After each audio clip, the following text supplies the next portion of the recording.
DigiEduHack is coming to an end, but only here on stage. We want to wave goodbye to our participants before we end the event with a big surprise announcement, yes. And now I wait for the big screen. Maybe everybody shows up there. Yeah, it is working, yeah. So everyone waves. It was a great job, guys. Thank you very much for having you. It's so great, really. Thank you very much. It was a pleasure talking to you, and I really appreciate what you guys are doing. It was really amazing. Great, great, great work. And thank you very much. It was really an honor for me staying here on the stage and stay connected with you. And yeah, I hope your ideas will turn into long-term projects one day, or maybe from Monday on. This is what I want to say. And thank you very much for waving. So I would say now we will be joined by Georgi Dimitrov from the European Commission, who has a special surprise for us. So I hope Georgi is now online with us. Yes, he is, Georgi Dimitrov. So it's up to you now. Hello, Mitri, and good evening, everyone. Hi, Berlin. Thank you very much for this invitation. I am honored to be able here to close the main stage event of the Digital Education Hackathon. And frankly, I would have loved to be right now in the great city of Berlin and spend time with some of you, some of the teams perhaps, but you know, we need to keep physical distance. Yet I think this is not a reason to give up. And on the contrary, I think that the current situation has created a great spirit of innovation for digital education in Europe and beyond. And this year I have, just like you, following online and on social media, and I want to congratulate you warmly for the great success of this event. I'm very impressed by what you have done, what you have achieved in those 2 days, despite all challenges, or should I say, because of those challenges, because many of you have actually worked on challenges. So despite and because. The live stream and the pictures, they give a feeling of togetherness, of warmth, of a positive vibe. And this is across Germany, Europe, and beyond. And this is because of the energy that you have put in your hackathons.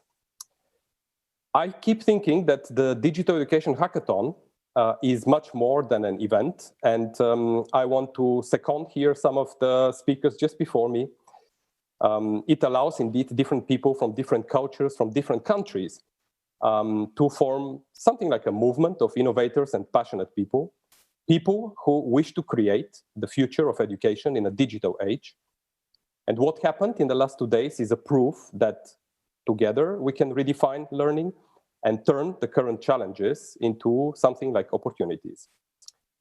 This is the second edition of the Digital Education Hackathon, and we are very happy to see what is coming out of it. It has been a pleasure for the European Commission and for my team specifically to cooperate with the German presidency, with the EIT Climate Kick and the Auto University in the organization of this event.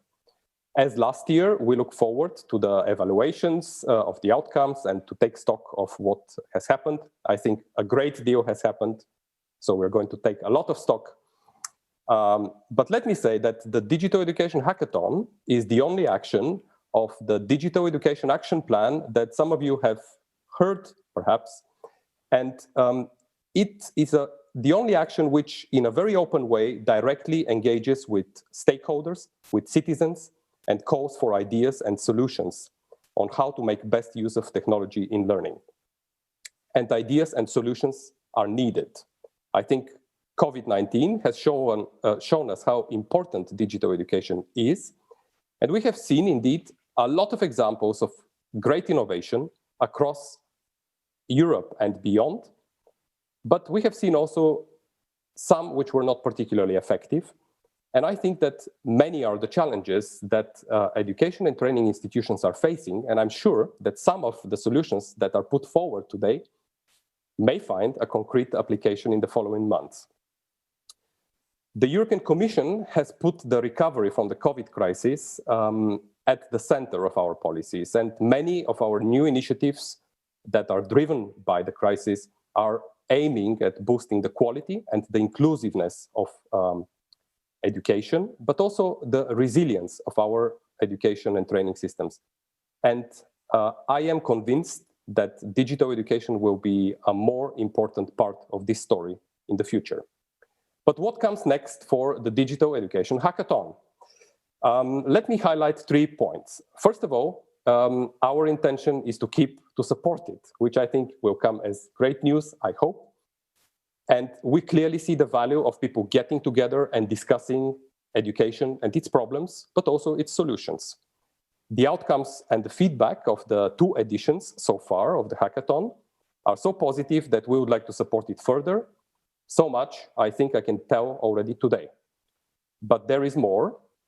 As part of the new Digital Education Action Plan, which covers 2021 until 2027, the European Commission will further support cross-sectoral collaboration in digital education. Indeed, the Digital Education Hackathon will be a key tool to promote stakeholder engagement and user-driven innovation as part of the new European Digital Education Hub. This is a new facility that the European Commission is creating in order to support policy and practice exchange on digital education in Europe. And the hackathon will be a very important part of it.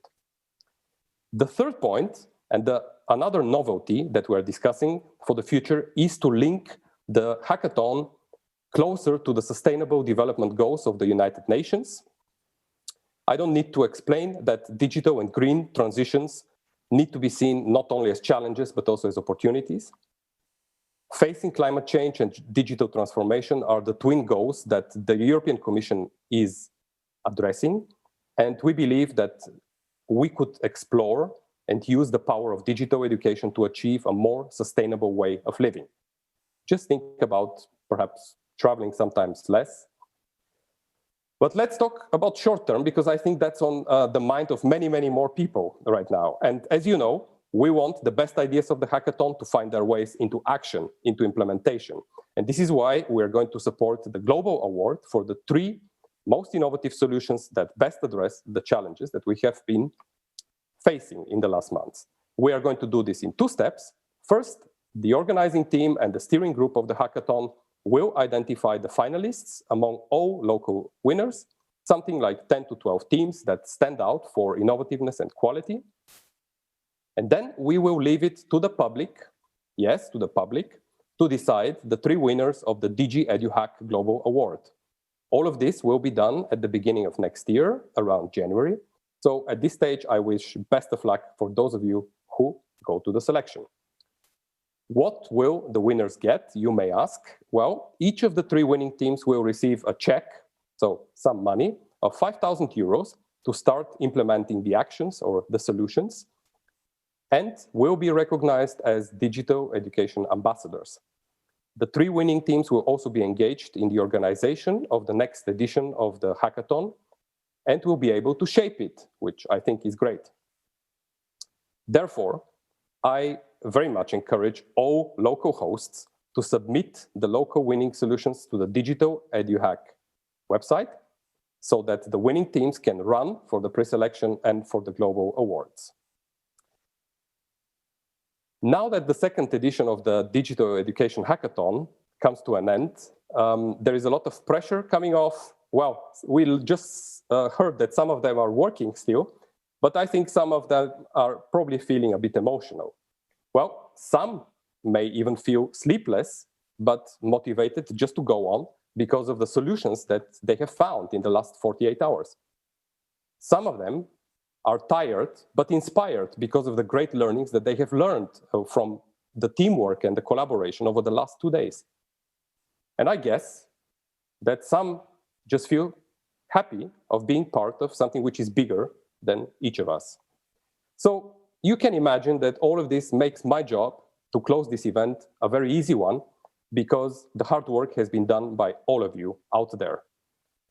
Which means that it is time to recognize you, and before I close, to thank everybody who has contributed to this event.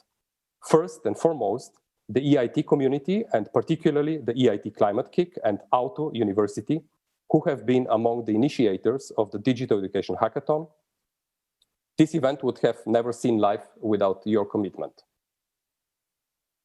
Then, the German presidency, of the EU for putting digital education on top of your agenda in education and training, and for hosting the main stage event of the hackathon. A warm Dankeschön goes in particular to the Hochschulforum Digitalisierung, the German Academic Exchange Service, DAAD, and the Technical University of Berlin for organizing the main stage event. By the way, to you, Mitri, as well, in such an innovative way, bringing speakers and hosts from close and afar. We are very impressed by your work. To the members of the steering group, thank you for supporting us and providing advice on every single aspect of the event. To all hosts at school and university level, from the private and the public sector, for deciding to join the event and for engaging so many stakeholders in the discussion. To the brilliant team in the European Commission, which I'm privileged to call my team, thank you. I'm very proud of your work. And of course, to the participants of the hackathon, thank you for being part of the growing movement of those who prefer to work on solutions rather than wait for them to happen. Dear community, the spirit of cooperation of everyone engaged in the digital education hackathon should make us optimistic about the future. Just think about it. If you managed to pull this off under the present circumstances, just imagine what you can do when things turn a little bit more normal. I wish the participating teams best of luck for the Global Award, and I look forward to the outcomes of this exciting event. Thank you very much for your time, and back to Berlin. Thank you so much, Georgi, Dimitrov. What great news we are reaching here, and we can't wait to see the next edition of DigiEduHack. Thank you so much, Georgi. So now I would like to say thank you as well, and I start with a big thanks to Aalto University for the wonderful organization, the German Federal Ministry of Education and Research, and the European Commission, of course.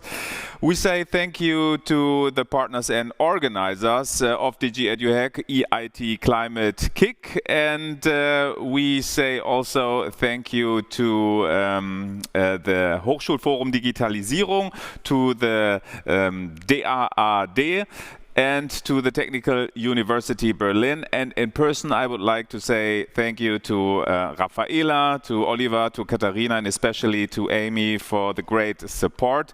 And the biggest thanks to the most important people, which are our participants. Thank you for being part of our event. I wish you as much creativity, deep power, and public as you need to become that your dreams become true, and of course your projects too. And now I end with an action I always was dreaming about, and I hope it works out. I say thank you, goodbye, and tschüss from Berlin. That was the main stage event, DigiEduHack 2020, and go on with your work. And I've never done like this. Goodbye. Thank you.